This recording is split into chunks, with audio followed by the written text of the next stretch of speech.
Hello guys and welcome back to another video. Today I will talk to you about everything you need to know on how to get started digital planning on a phone.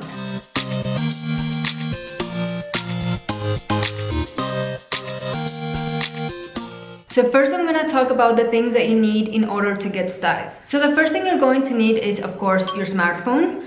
The second thing you're going to need is a note-taking app that allows you to install and use a digital planner. As you probably know, I only use Apple devices, so I have an iPhone and an iPad, and the app that I prefer is called GoodNotes. And this is available for Apple devices, however, it is not available for Android as of this moment. But there's a new app that I have used because it's also available for Apple devices. And now you can use it on Android devices as well, and it's a really good app. It's called NoteShelf.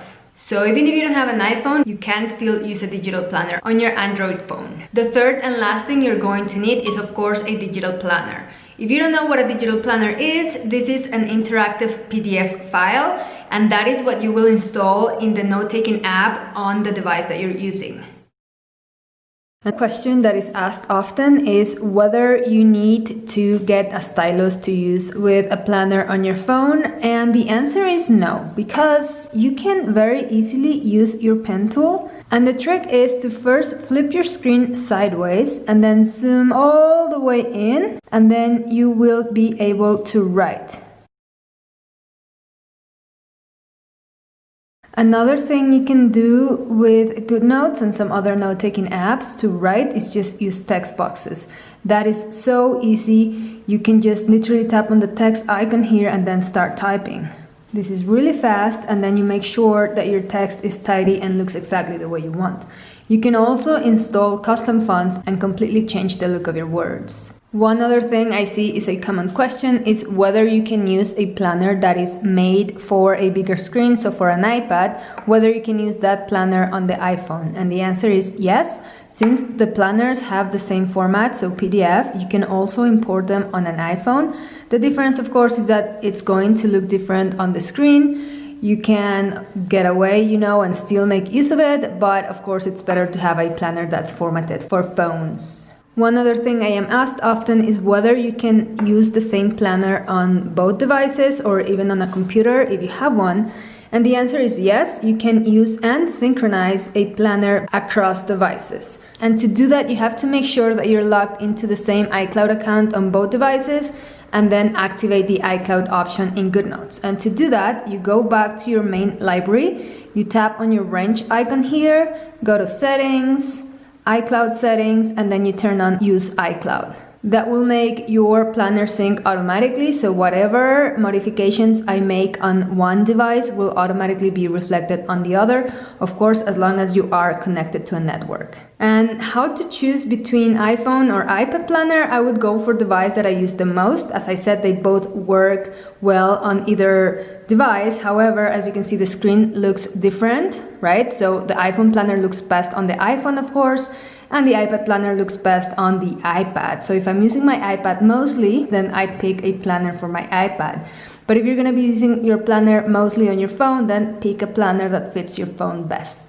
Now I will link below a video showing exactly how to download and install a digital planner from a website. But for now, what you can do to see if digital planning is for you and to test your own device, what you have to do is first download the app that you want to try out. So I believe the app Soto is free to download, so you can test that, because it doesn't cost anything. So go to your app store and download that app, install it on your phone, and then I'm gonna link below this sample, which works exactly as the actual planner for your phone would work. So this is a great way to see, how tapping on the buttons and the tabs would work. Also, you get a chance to see how the pages of the planner fit on the screen that you're using. This guide is also really cool because it shows you how the different color options look and also the different formatting options. So how the dated or the undated pages look, as well as the differences between the weekday starts. And again, this is completely free to download, so that's a way that you can test how digital planning would work. Now, if you're using an iPhone, I highly recommend you download GoodNotes. That's the app that I have personally been using for several years now, and I really love it. It works great on my phone. They have come up with some updates that really make digital planning on an iPhone very smooth. And once you have downloaded your app, whether it's on an iPhone or an Android device, then you can test the free sample. You can download the sample to your device and then send it straight to whichever app you're using so that you can test how everything works and looks. This is a guided sample, so you have little notes and directions that will tell you what to click on, where the links are, and guide you through the pages. I want to show you everything that's included in the new versions of the iPhone planner. Okay, so this is the first page in my iPhone planner. As you can see, it's all black, and the idea here is that you add your own cover and widgets and stickers and you decorate this however you want. After this, you get to this welcome page that has some links to PrintStick social media and other websites. To open a link, make sure that you have your toolbar hidden by tapping on this pen icon on the top right.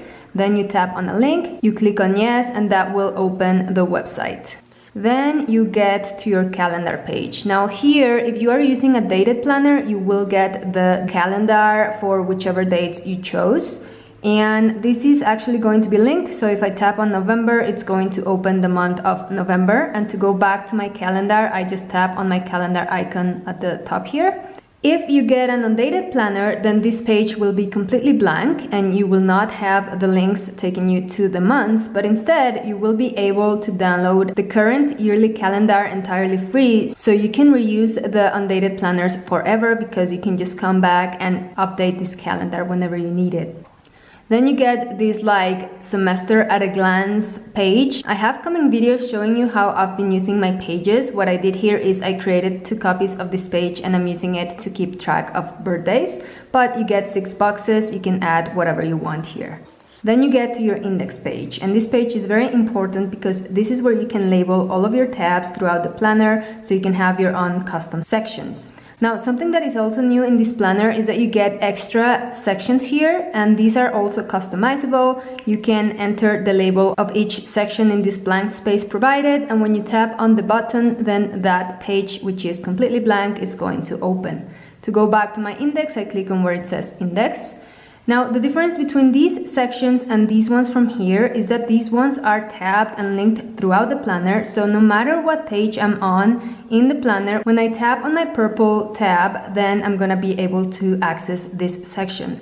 The other sections at the bottom here, I can only access from the index. So from whatever I am in the planner, I can go back to my index and then select the section that I want.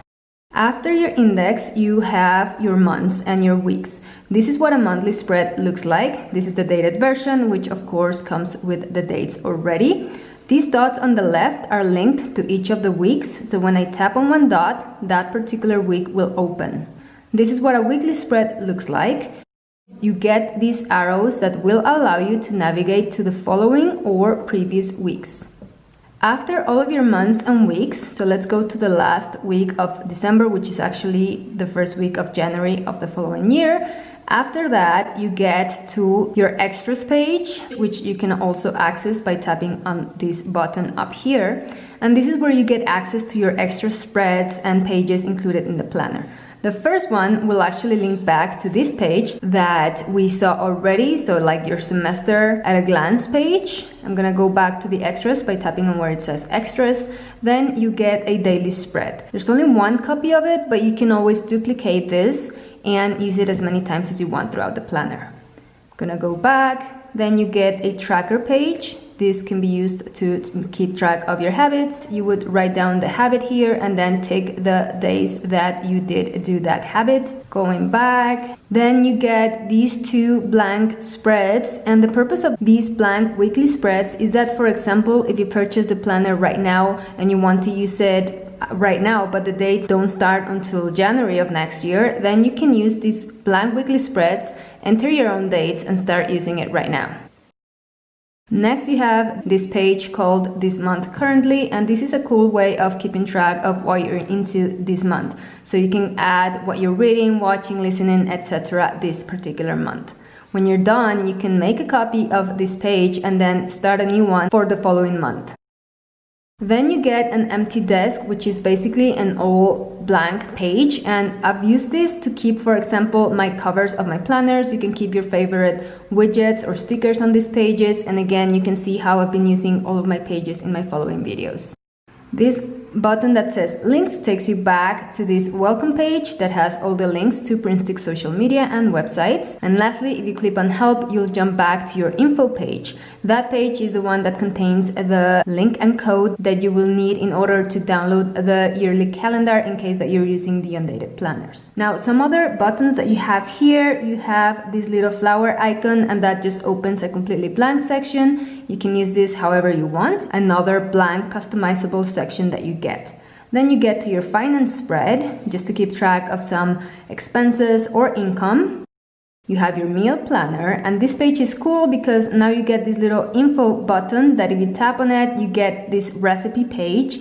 Again, you can duplicate this to use and add as many recipes as you want. Then you get your notes page, very helpful. And then you get to your pattern papers. So you have a dotted page, ruled page, grid paper, and an all blank page. Then you get your back button that again is kind of a blank desk all the way at the back. You can use this to keep more covers or widgets, notes, anything you want. I'm gonna go back to one of these pages because you also have this clip. Once again, another blank section that you can customize.